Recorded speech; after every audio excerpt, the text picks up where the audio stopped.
Hi everyone, welcome to the Hot Seat interview with Maggy Martinez. Today we have a great show with our guest, Dante Long. He's a state member for the Democratic Party of Georgia, and David Henry, he's the leader for the Republican Party in Georgia also. So today we will be discussing about Trump's idea of dismantling the Department of Education. So what is in for your kids? Do we will have school choice? What will be the priorities in terms of dismantling the Department of Education?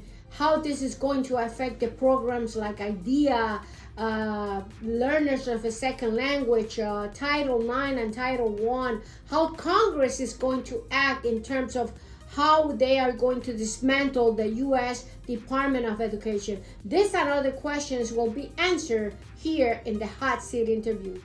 Noise Radio presents Starbound Studios starring Maggy Martinez and the Hot Seat Interview. Y ahora con ustedes, Maggy Martinez. They are. Hey, welcome, gentlemen. Welcome. Well, right away we're going to go into our theme. What does the Department of Education do, and can Trump dismantle it, Dante?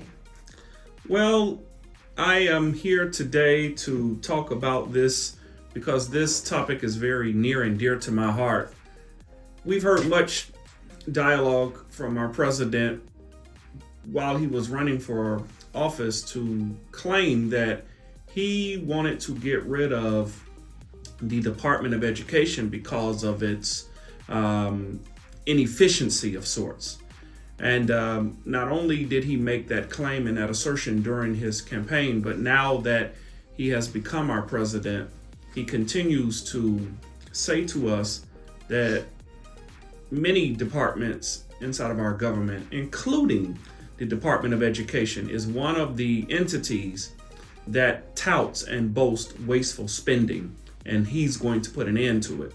But I hope that by the end of today's conversation, we'll understand exactly what our president can and cannot do as it relates to the Department of Education. Well, hopefully with that also, we'll understand and identify some of the waste that's going on and some of the motives and the goals of this. Stay tuned, folks. We have more coming. Well, our panel will be Wednesday at 8 p.m. on YouTube on demand. It's important that you go in. Please subscribe to the channel. That will help us donate through www.starboundpr.com to make sure we will continue to bring this show to you. And remember, this show is different from everything else you've seen because we go by the facts. The emotions we leave them to the side, and we evaluate from the different perspective, the Republican perspective and the Democratic perspective, what is this nation needs to go forward to with, and how can we as citizens help in that endeavor. Now, don't forget that I wrote a book, The Secrets of Campaigning. You can find it in Amazon. 40 years of experience. If you're planning to run for office, this is the book that you need to buy.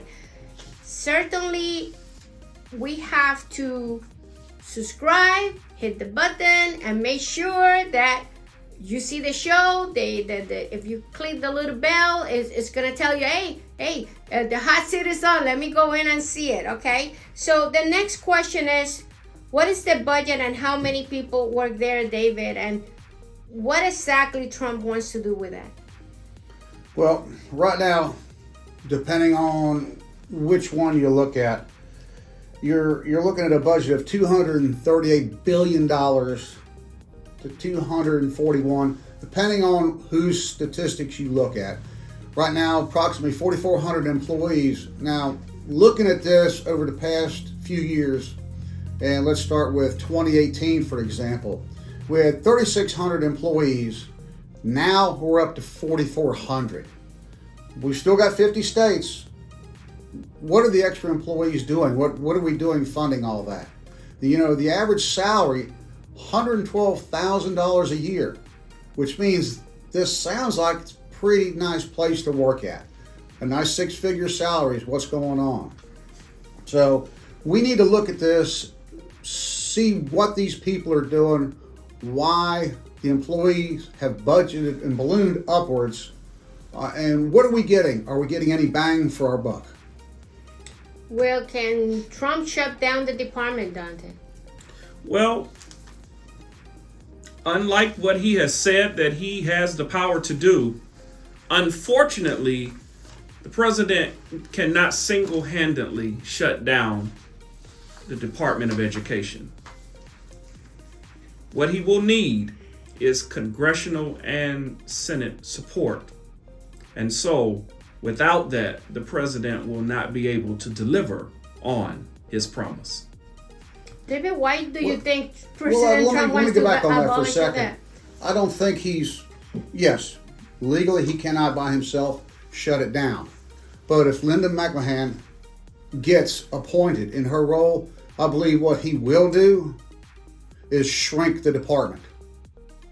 Now, I know Thomas Massey is getting ready has put forth a bill to eliminate the department and transfer a lot of this stuff over to existing agencies.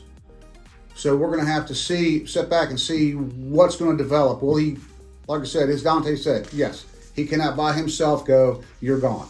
That has to go through Congress.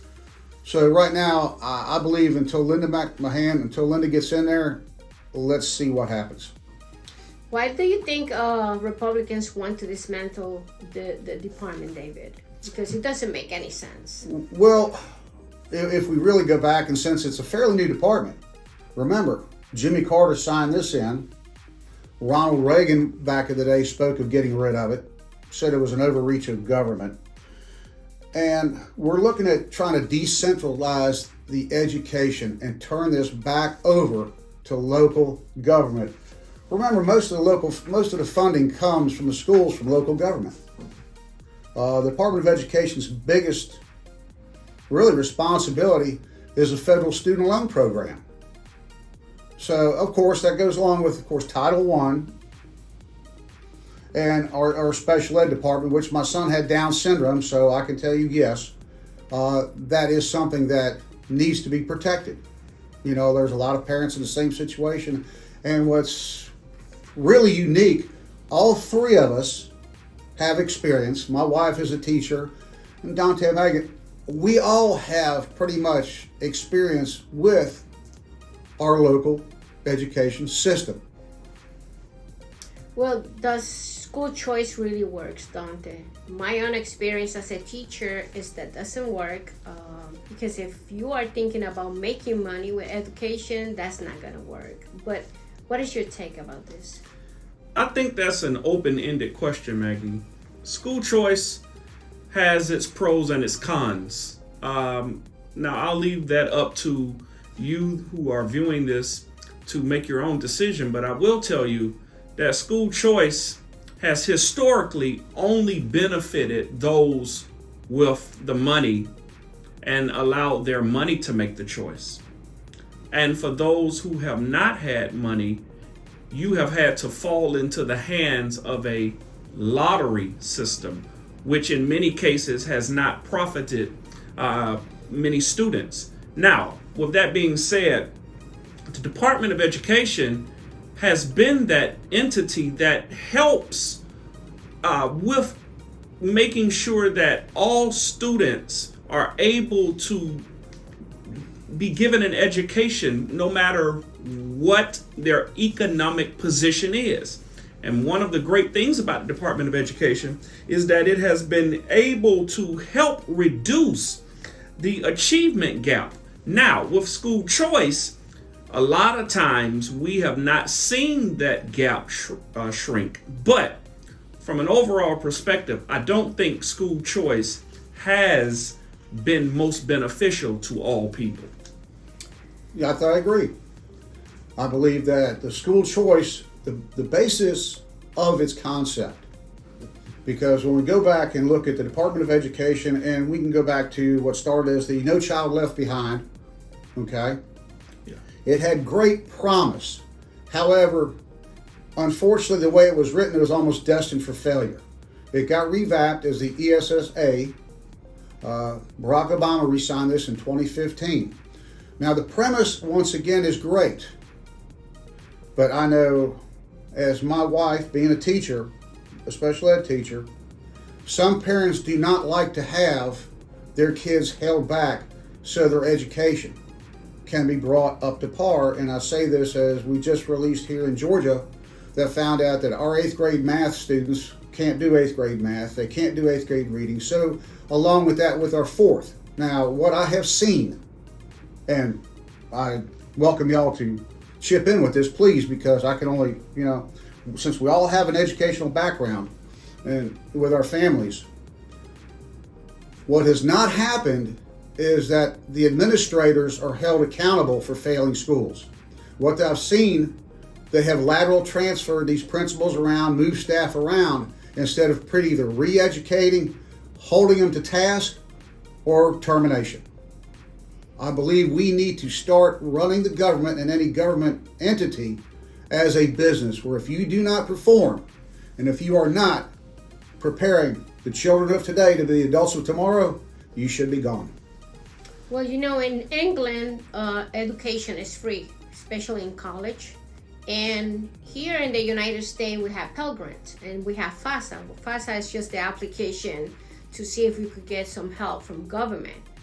But in my opinion, we are creating a society of dumb people, because only 24% of the student that graduates in the United States can go to college. Because college, you can't go if you don't have credit. Your parents don't have credit. What is your take about that, Dante? Yeah, we've seen education costs spike. We've seen how education now has been at the forefront of most people's budget who are trying to simply provide an education for their children, right? And so with that being said, we're continuing, as I said earlier, to see the gap between those with means and those who are low income or even living in poverty-stricken areas. We've seen that gap widen significantly. And because it has widened significantly, we're looking at how can we best achieve what is most profitable for our students. And so with that being said, I'm looking at the fact that we need to continue to provide for those who need it the most. And it is those who are marginalized. It is those who have not had the same means as those who were able to make a choice for a better education. David, do you think within how Trump thinks that he wants to eliminate the department because of the Title I and Title IX and IDEA?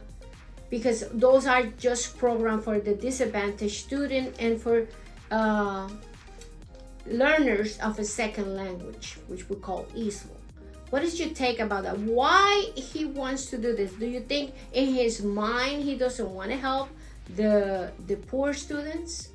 No, not at all. I believe what they're looking at, and they have repeatedly said this, is there is duplication of government services. There is mismanagement. There is waste. As I stated earlier, why have we got additional employees in the Department of Education? But here at the local levels, we see no improvement. One way or another, he wants to streamline the Department of Education. The federal grant programs and stuff, as we've seen with student loans, we know the Treasury Department can take that over. The Department of Justice can look at any civil rights abuses that are being processed through the Department of Education. So why do we have two different government agencies doing the same thing?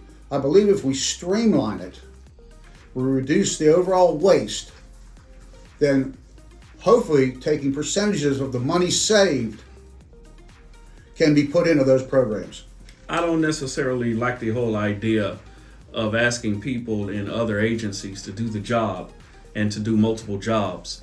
I think that what we have seen is that when we provide funding for children to start early, now I know a lot of people are going to push back on this, but when we've done studies all across this country and we see that when federal funds are given to things like pre-K, you can see better outcomes almost instantaneously. And I don't know why in this country we've decided that we do not want to invest in those who need it the most, and those are our babies. By providing universal pre-K, it enables children to perform better under no uncertain terms. That's right. Well, does school indoctrinate students based on what Trump says, Dante? Indoctrination in the school system. I do think so. I think what we are seeing now is that most people are afraid. As I said in last week's show, we saw how children were even afraid to go to school. We're now seeing so much fear among students. Now it is coming to the point where people are so afraid not even to know why and what they're going to hear in school. And now in school, we are so afraid that teachers are walking off the job. We have shortfalls in most county municipalities. I know you were saying earlier we should fire them, but if all of our teachers are either fired or quit, we're not going to have anybody left to teach our children. So I am saying now, I think that we should not streamline. I think that we should have a department that is more efficient, to your point, more efficient, but that can continue to provide for all of our students with administering the financial aid that we talked about, to increase those numbers from just 25% or 1/4% of students graduating. Let's provide more loans to those, or I'm not even a proponent for loans, but grants. What we talked about, Pell Grants and other grants that will help students go to school. Enforcing that most of our institutions provide diversity. And lastly, we want to make sure that, as I keep saying, we want to really shrink that gap in the achievement. One thing that I saw the other day is that since the pandemic, most of our kids are at least 2 to 3 grade levels below the grade that they're actually in. And so with that being said, this is not a time to be moving away from investing in our kids. If there's only a time like now, we cannot let the words of someone who thinks that everything should be a for-profit business shape the futures of our children. Well, as I said earlier, like you're right. This is, as different topics, and as most of the topics we're going to discuss here, it's a double-edged sword. You have good pros, you have good cons, and when we're going to, as I said, school administrators, the principals, quality starts from the top down. Just like any business, any management situation, success starts from the top. If you don't have it there, as the old trickle-down theory goes, you're going to be lackadaisical in your processes, in your accountabilities. Now, as we go with our students, it's not that some of these jobs and other departments are taking on a lot of overall extra stuff. Now, when you move departments, some of these folks have the opportunity in departments to do a transfer or whatever. They can move around. What we're looking at is the redundancy. And so far, the department has not overall, how has it helped? How's it helped the kids directly in as far as Dante was saying, being productive, being educated? What are they doing here? I believe at state level, and I believe that's what President Trump's looking at, that we can move some of these funds into the state level and let the state go county by county. We know we have teacher shortages here. I'm not saying we fire all the teachers. I'm saying we start holding administration accountability and looking at, if we have to look at individual teachers, let's look at them. Do they need help in their classroom? What can we do to help them in the classroom at the level to get the students where they need to be? Well, my problem with that, David, is when you leave it to the states, we know that there are 50 states in our union. And what do you do with the state that's at the bottom, the 49th and the 50th state, in oppose or juxtapose to the states that are at the top 10%, 10 percentile, 5 percentile. I think that's why we have a federal system that gives funding to help those states, those local municipalities, with providing funding like Title I that will give them an opportunity to have the same quality education as other people in other states that may be achieving higher currently than what they are achieving. But how long have they been getting funding with no results? That's what we're looking at. I mean, you have to look at that. We've been throwing money at poverty since the 60s. We still have it. You can't just throw money at a problem and hoping it'll go away. Unfortunately, we have to bring the human element into this. We have to have accountability and transparency in our actions so that we can move this process forward. State educational systems that are not performing at the national level is not to be penalized. Those students cannot be penalized because their state governments and their state school superintendents are not pushing those local municipalities and that state program up to the national level. Now, with that being said, why not have a department that continues to pour the necessary funding into those particular counties and those particular municipalities when there is funding available? Well, John Singleton, an associate professor of economics of the University of Rochester, said the average charter school is often not better than the average public school. Right. In some cases, they're actually worse.